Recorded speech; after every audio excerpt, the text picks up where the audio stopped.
Birokrasi.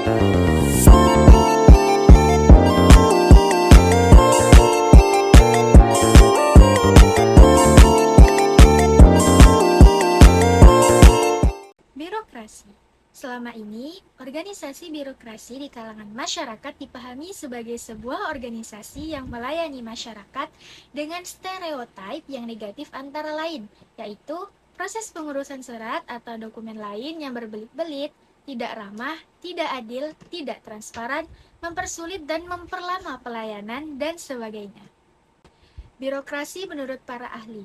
Di sini, Fritz Steinmark mengatakan birokrasi adalah tipe organisasi yang dipergunakan pemerintahan modern untuk pelaksanaan berbagai tugas-tugas yang bersifat spesialisasi.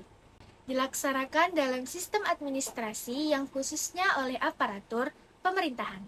Birokrasi adalah merupakan lembaga pemerintah yang menjalankan fungsi pelayanan pemerintahan baik di tingkat pusat maupun di tingkat daerah. Birokrasi di sini memiliki 3 makna. Yang pertama, makna positif.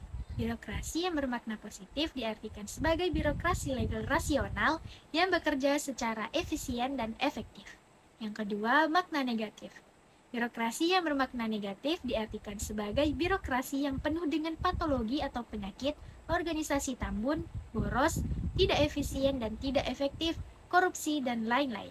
Birokrasi adalah alat penindas atau penghisap bagi kaum yang lemah atau miskin dan hanya membela kepentingan orang kaya. Artinya, birokrasi hanya menguntungkan kelompok orang kaya saja. Tokoh pendukungnya adalah Karl Marx dan Harold Laski. Makna yang ketiga yaitu makna netral atau value free.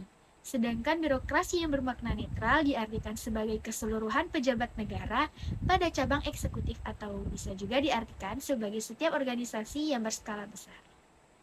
Kemudian ada konsep Weber tentang birokrasi. Pemikiran Weber tentang birokrasi diawali dengan pemahaman Weber tentang sifat-sifat manusia dan pengaruhnya bagi kehidupan manusia itu sendiri. Pemikiran pertama Weber dikenal dengan social action. Social action menyatakan bahwa semua aktivitas manusia digerakkan oleh maksud-maksud tertentu. Oleh karena itu, maksud dan motivasi di belakang aktivitas itu harus dimengerti. Di sini, Weber mengelompokkan berbagai aktivitas-aktivitas yang biasa manusia lakukan. Yang pertama, tipe afektif atau affective, yaitu aktivitas manusia yang dimotivasi karena luapan emosi, amarah, dan sedih. Contoh dari tipe ini adalah marah, berteriak-teriak, tertawa, menangis, dan lain-lain. Yang kedua, tipe traditional action, yaitu aktivitas manusia berdasar pada kebiasaan yang telah mapan atau mendarah daging. Contoh dari tipe ini adalah adat istiadat dan kebiasaan yang dipelihara dengan baik. Yang ketiga yaitu tipe value rational action, yaitu aktivitas manusia berdasar pada tata nilai yang jelas dan orientasi pada tujuan yang diyakini dapat tercapai. Contohnya, belajar, berdandan, dan lain-lain. Yang keempat, tipe instrumental rational action, yaitu kesadaran oleh keinginan untuk mencapai tujuan dengan alat atau cara yang terukur. Contohnya manajer atau kontraktor. Sehingga jelaslah bahwa di sini menurut Weber setiap aktivitas manusia pasti dilatar belakangi oleh sebuah motivasi dan motivasi itu bersifat rasional. Semua pemikiran Weber tentang motivasi kenapa manusia beraktivitas tersebut di atas dikenal dengan process of rationalization. Dari konsep tersebut ada banyak sekali kritik yang ditujukan kepada Weber. Yang pertama, oleh Merton Selznick. Suatu struktur yang rasional dalam pengertian Weber dapat dengan mudah menimbulkan akibat-akibat yang tidak diharapkan dan mengganggu bagi pencapaian tujuan-tujuan organisasi tersebut.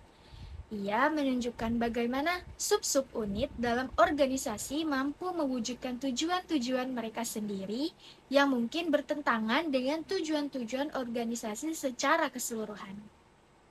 Yang kedua, oleh Talcott Parsons, bahwa staf administrasi yang dimaksud Weber didefinisikan sebagai yang memiliki keahlian profesional dan juga hak untuk memerintah.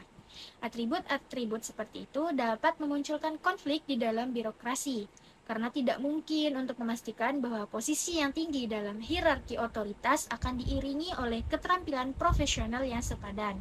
Lalu, timbul persoalan bagi anggota organisasi, siapa yang harus dipatuhi, orang yang memiliki hak untuk memerintah atau orang yang memiliki keahlian yang hebat. Nah, apa sih jawaban Weber terhadap kritik tersebut?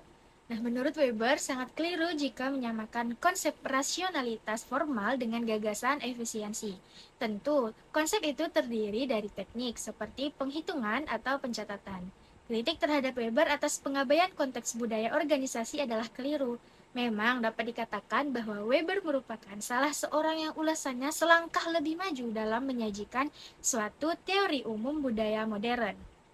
Apabila nilai-nilai dan keyakinan suatu masyarakat diketahui secara jelas mendasarkan pada logika, perhitungan, dan pengetahuan ilmiah, dengan kata lain, proses-proses rasionalisasi dalam masyarakat itu lebih maju, di sana birokrasi dapat berjalan lebih baik.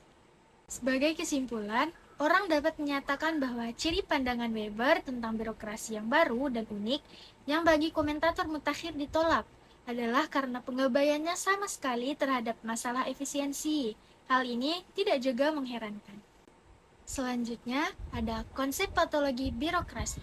Istilah patologi atau yang berarti penyakit adalah istilah yang diadopsi dari bidang medis, yaitu penyakit yang biasa menyerang setiap orang dari keadaan sehat menjadi sakit. Kelompok-kelompok patologi birokrasi menurut Sondang P. Siagian. Yang pertama, persepsi dan gaya manajerial. Yang kedua, kurangnya pengetahuan dan keterampilan. Yang ketiga, pelanggaran peraturan perundang-undangan. Yang keempat, perilaku disfungsional yang negatif. Yang kelima, akibat situasi internal dalam instansi.